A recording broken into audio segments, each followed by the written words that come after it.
So,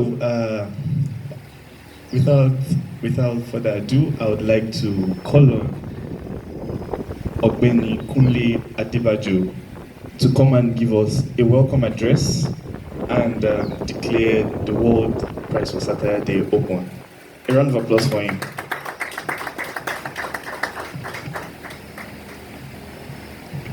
Thank you so much.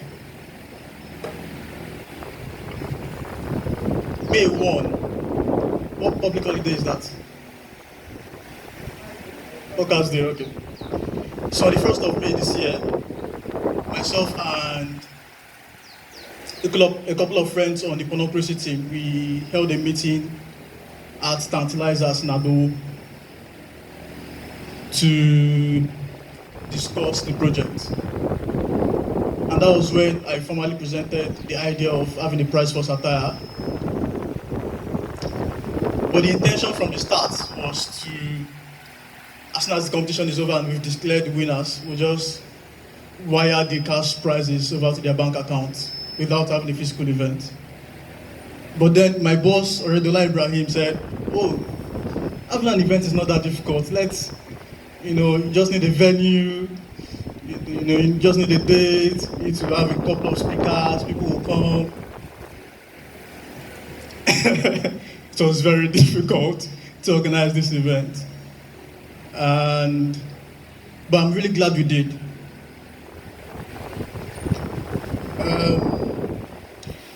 I really think organizing an event planning generally has a lot in common with doing laundry when it's rainy season. So you wash your clothes and hang them outside, and you go to work. Any little drizzle at your workplace, you're already scared. My God, how am I going to wear tomorrow? So you really do not know what to expect when you get back home. You don't know whether your lovely white shirt will be in the drainage, in the gutter. You don't know whether they'll be drained or they'll be dry. And that was how organizing this was. That was how it felt, basically. You can't really tell how it's going to turn out, especially for an event where nobody paid for. So there's really no commitment to attend. In that wise, you are all MVPs. So some people could not make it. Oredola, for instance, had to attend a wedding in Lagos. I know someone else who registered who eventually also decided to attend that same wedding. I'm not keeping grudges with the groom, we are fine. Some guys, Kunle, for instance, is also on the team. He has a TOEFL exam today. I know Kunle, the first runner-up, had to travel to Cross River for NYC mobilization. The third prize winner is Pelumi coming. Yeah, Uganda, right? She's part of a fellowship in some Eastern African country. So my name is Kunle Adebajo, and I don't like admitting it, but I'm the founder of Punocracy. So it started last year in February. That was when we launched the website. Some people,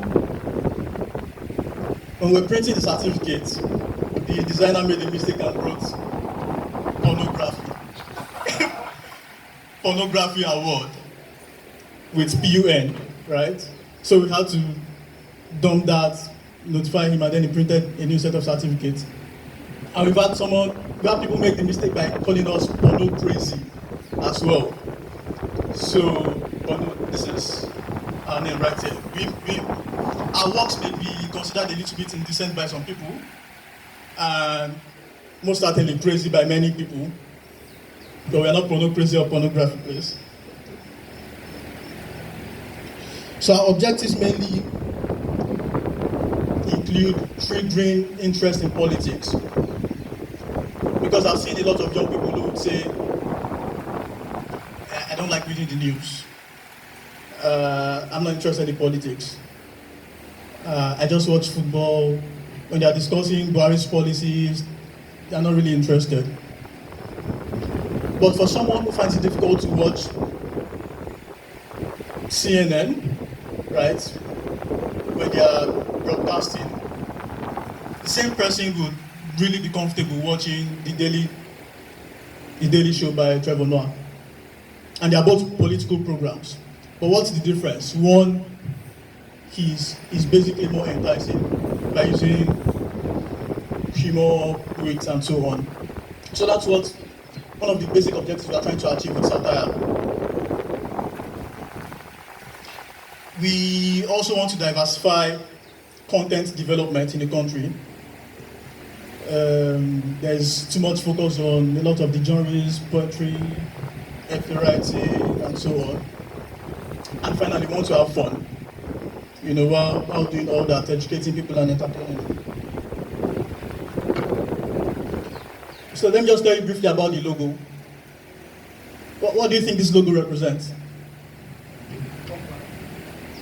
A compass, what else? Any divergent opinion? Oh, we agree with him. So yeah, it's actually a compass.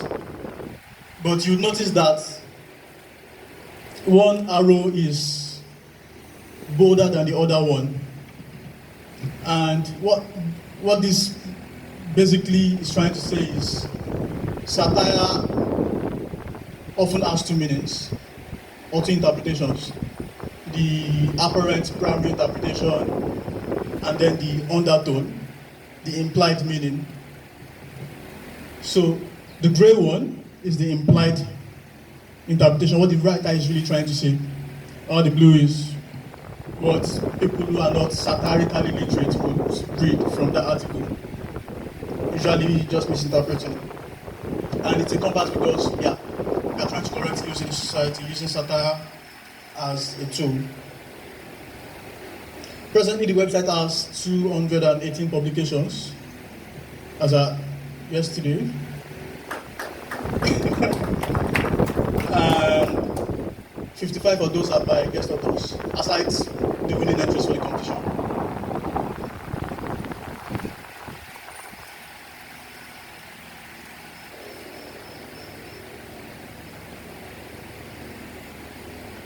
So for the contest, we had 171 responses, 44 female entrants, 126 male entrants. I'll leave that for you to interpret or analyze. And one entrant who preferred not to disclose his or her gender. Mostly people, or their gender. Mostly people aged between 20 and 25. Because I don't want to come back to the podium again, I'll just seize this moment to also tell you about the World Satire. It was an idea that came up at the May 1st meeting. We Googled International Day of Satire. Nothing came up. World Satire Day. We didn't say anything. Think of all the various ways you can put the words, but yeah. The conclusion is, at the moment, nobody is celebrating satirical pieces as an artwork or as political commentary. And I think this is problematic. I mean, we have World Sword Swallowers Day, a day for people who swallow swords. We have World Emoji Day. We have Stick Out Your Tongue Day. We have Kiss and Makeup Day. We have Be Late for Something Day. We have World Lady Hop Day. I don't know what that means. Totally no clue. And then there's also the tradition of naming any day in someone's name. If today were my birthday, for instance, this would be World Kunle Adebajo Day, right? So yeah, if we have all these days, I see no reason, absolutely no reason why we can't have one that celebrates great satirists like Jonathan Swift, like the late Pius Adesomi, like Jonathan John, like George Orwell, and so on and so forth.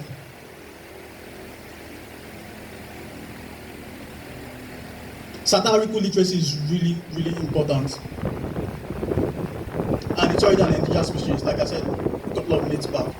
How many of us remember that incident where the Nigerian police was raving on Twitter to say they will start investigating a parody account.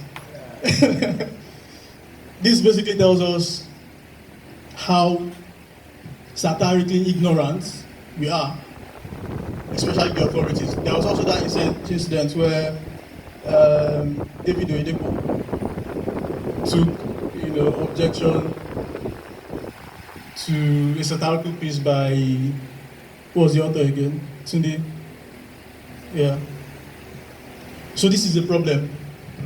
And for me personally, I have this, it is still theoretical. I hope it will be a TED Talk someday. But I think someone who finds it difficult to understand satire will find it difficult to be tolerant or to appreciate satire, because you would only be seeing things from a single light. You don't ask the question, why? Why is he writing this? What could the undertone be? You are unable to read between the lines. So for someone who has that capacity, was it Plato who said the true hallmark of a scholar is the ability to hold two conflicting ideas at the same time, and not wrong mark? I don't think he added that.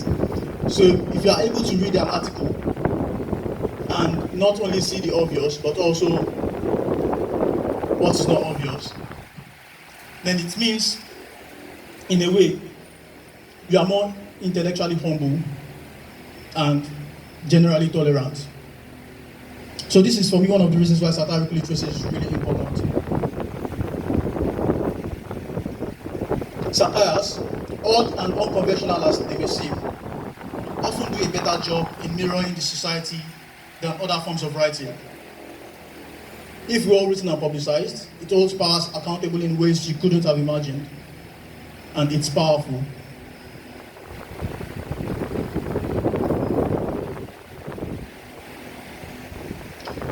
So I'll read a couple of quotes and then conclude.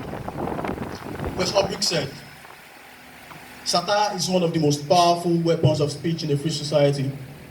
It stirs the collective consciousness against oppressive government, laws, rulers, the rich and powerful. And moreover, points a mirror at we ourselves as individuals, exposing the hypocrisies and frailties of our individual positions on issues. Hopefully, getting us to see where others are coming from in how they view the world. Satire also takes tremendous steps to opening up dialogue on issues where it had otherwise been stifled, penetrating that wall through a universal language of humor. If we are only willing to give a little introspection and laugh at ourselves."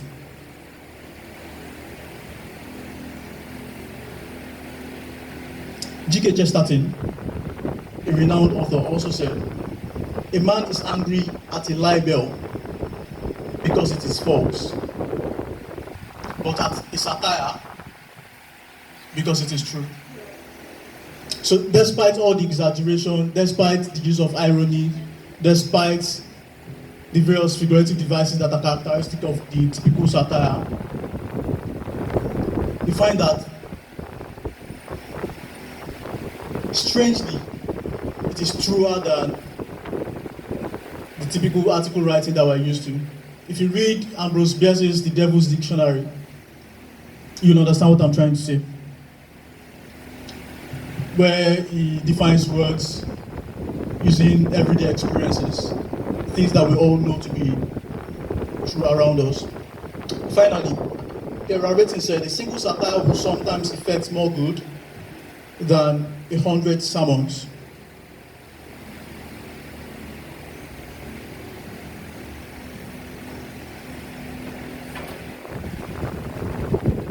Why did we pick November 9?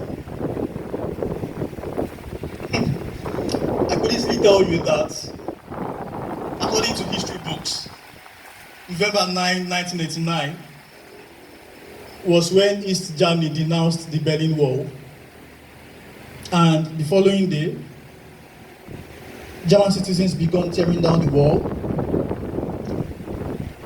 And we could all just fit this into the narrative of freedom of expression, lack of censorship,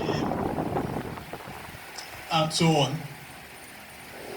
But I could tell you that November 9, if you think about it, is 11/9, which is like an inversion of 9/11. And also argue, rationalize, and tell you that, yeah, so we are trying to fight against the ills in society, not by weapons or ammunitions, but using humor and words and wit and irony and sarcasm, etc. For all that will be sugarcoating. The truth, the real truth, the whole truth and nothing but the truth, is that November 9 is just convenient for us. And one thing I realized eventually is that we don't need permission from history to make history. And so I have the honor to declare this day, the 9th of November, the World Satire Day. And I look forward to celebrating it with you today and many years to come. Thank you for your time.